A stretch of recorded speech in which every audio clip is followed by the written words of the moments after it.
problème. Je ne peux pas décider de s'en voir. Quel monde sur vidéo ça va me parler. Moi, à parler dans le même moment que moun yo a réagi. Dans le même moment que Haïtien ça yo a réagi, mesdames, messieurs. Faut moi expliquer une bagaille ça parce que li vraiment fait mal. Just, nous c'est un peuple qui vraiment tourmenté. Nous c'est un peuple qui vraiment pas de stabilité économique, politique.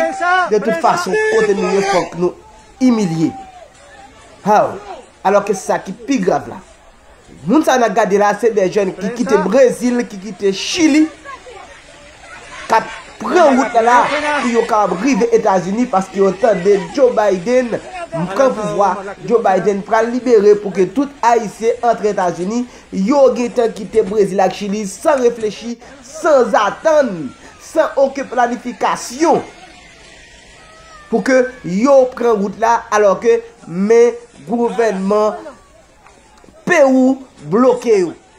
On regarde la situation freine avec ça nous mes amis.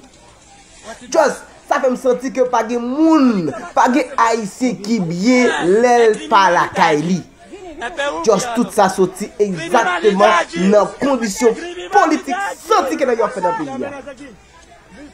Oui, la politique senti que nous avons fait dans le pays. Nous avons une bonne jeunesse qui a compétence. Nous avons parmi jeunes ça a toute qualité jeune, qui diplômé, qui même qui licencié. Obligé à mener une vie trajectoire. Ils ont obligé à mener une vie de sacrifice. Pour essayer d'arriver à la stabilité. Tout pays dans le monde. Dans tout pays dans le monde. Je n'ai pas cherché. On quitte nous regarder la vidéo ça parce que moi vraiment fâché, me vais en pile. Et ça fait pas descendre voir vidéo pour me parler. Moi parler pendant que bruit a fait là. Juste essayer de regarder la vidéo ça et poser une question. Qui est-ce lui? Qui ça vaut et que monde et que peuple? On va parler plus. Juste regarder la vidéo et puis mariage. Policías de unidades especiales de la UCE, el ejército peruano y personal en general. Hay varias mujeres llorando.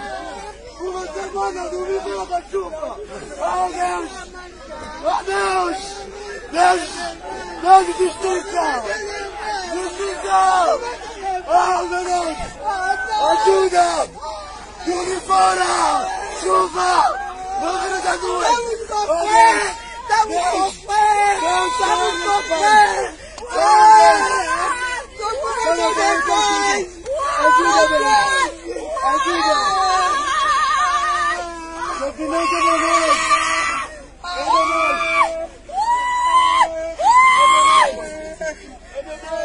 Só passa,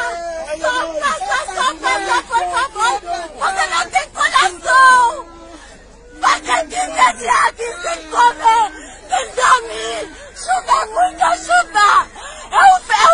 Eu deixo lá no chão! 15 dias sem comer, sem dormir! Muita chuva! Por favor! Por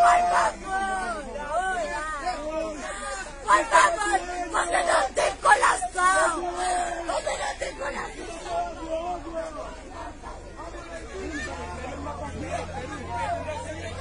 Se están echando, parece ser. O povo tá na vida, socorro! Isso aqui na passagem, gente! Ninguém precisa dessa passagem. Solo necesito pasar. Sim, necessita essa passagem. Não ficar aqui na Peru. No quedar aquí en el Não Perú. tem problema por pagar dinheiro para No quiere pagar dinero. ¿Tienen dinero para poder pasar? Todo mundo tem dinheiro. Todo el mundo tiene dinero para poder pagar. Fala com o presidente. Hable con el presidente. Ninguém que engravida. Tem ninguém que duas meninas, Tiene dos niños. Tudo ninguém fica aqui. Tem chuva todo dia. Tiene necesidades de estar aquí. Agora, você viu ontem? da madrugada. Tem muito dinheiro. Tudo passa aqui. Lá na fronteira, ninguém precisa só passar. Não precisa. Solo necesito pasar, no preciso. No precisa dinheiro.